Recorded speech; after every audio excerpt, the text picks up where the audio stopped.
Okay, today's topic is normal. This is a word that I loathe, I think because it's a word that I've always tried to attain, a feeling that I've tried to attain, and it's been elusive to me my whole life. And as a kid, I looked at other families and other kids and saw them to be free of issues and problems I was developing. They were normal, and I wanted that sense of normalcy.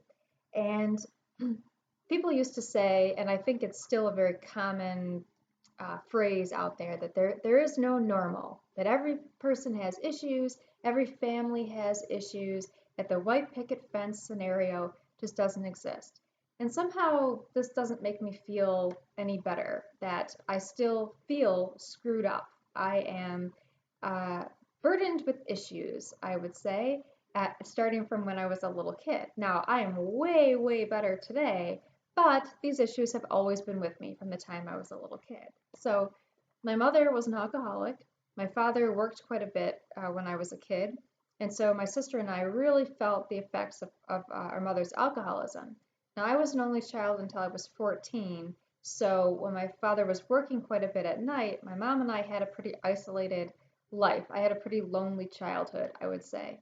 And this is when issues started, with my anxiety, that because I sort of lacked social skills, I think, necessary to develop really strong friendships as a kid, because I simply wasn't around enough kids growing up, that I already had, from the time I started school, some issues with socialization and anxiety, where I was going to school, super, super worried about major things like my mother burning down the house because she'd leave her burning cigarettes carelessly, or she was drunk, to cause some other issue, to little tiny things like my hair being kind of out of place from my ponytail. I mean, just really burdened with worry from the time I was a little kid.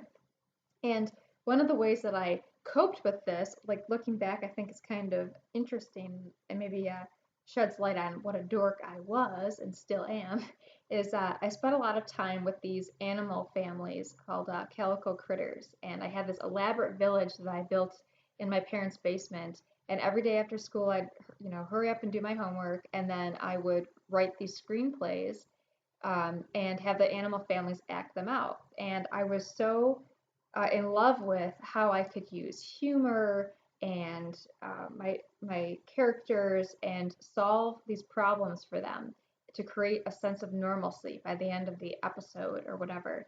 And I just really enjoyed that. And I think it was because I could fix problems for these people the way that I so desperately wanted to fix my mother and give us a sense of normalcy and the life that everyone else seemed to have, and that then I would be free from these issues that I was developing, that I could feel that I was developing, making me feel so not normal.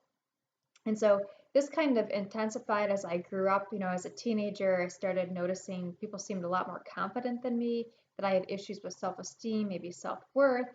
And that just compounded these feelings of I'm different. And I got better at, hiding what I believed to be like abnormal, that I tried harder then to be, happy and healthy and super involved in school and sports, and making up for where my parents like kind of failed to be the parents or normal parents as I perceived normal parents to be. So this just went on even, as a young adult, with the growing issues with self-confidence and self-worth, and feeling that I don't deserve as many good things as other people, that because I come with, this burden of, baggage of issues, that I'm somehow not as good as other people, that they deserve better, that people, I just don't deserve. I'm not as good. I'm different. I am not normal. And I still have these feelings, it's still there with me, but I'm way better today. But I was thinking quite a bit about this after someone commented on one of my recent videos about how my adult child of an alcoholic brain is programmed differently. And this person wrote a statement about how I'm actually quite normal, that the way that my brain works, the way that I act, how I have to actively try to reprogram myself, and the way that I approach life is actually completely normal given the environment that I grew up in, that I was so tied to the horrible effects of my mother's alcoholism from the time I was a kid, from the time I was a teenager to being a young adult, even into my 20s, and then still working at it today at 33 years old. And I thought that was a pretty strong and powerful reminder that, oh yeah, actually I am normal for the life that I've had, and those who didn't grow up in this kind of dysfunctional environment have their own normal. And in fact, we all have our own normalcy. And I've spent, my whole life working toward being normal when in fact I've been normal all along. And it's being abnormal, actually changing the way that I think and take care of myself and live my life, is actually, what I have to strive to do, which takes a lot of sacrifice and time and courage because I'm changing the way that I've always been.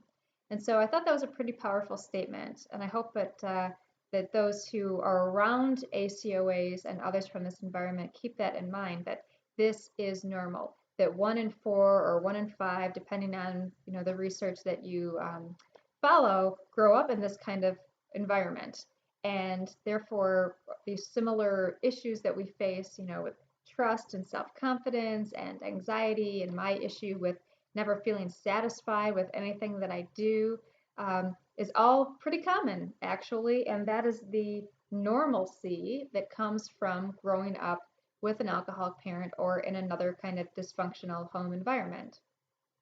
So I hope that you're doing well today and that you are actively on your journey of being not normal.